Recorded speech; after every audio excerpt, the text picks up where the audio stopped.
তুমি কি জানো, আগে মানুষ এ প্লাসকে বলতো লেটার পেয়েছে? হ্যাঁ, ঠিক শুনেছ।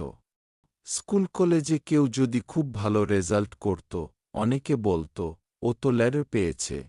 তখন আমাদের মনে হতো, এটা বুঝি কোনো বিশেষ সম্মান বা চিঠি। কিন্তু মজার ব্যাপার হল, লেটার শব্দটার ভেতরেই লুকিয়ে আছে এ প্লাস এর মানে।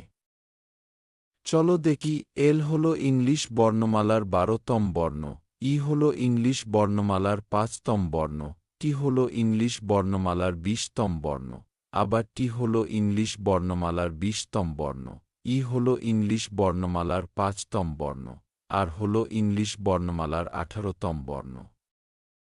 আর এখন যদি আমরা এগুলো যোগ করি তাহলে মোট হবে 12+5+20+20+5+18 = 80। আর 80 নম্বর মানেই তো আজকের এ প্লাস। তাই আগে লোকজন মজা করে বলতো, লেটার পেয়েছে, শুধু হিসাবেই নয়, শব্দেও কত মজার কাকতালীয় মিল। তোমার বন্ধুরা কি জানে এটা? শেয়ার করে তাক লাগিয়ে দাও।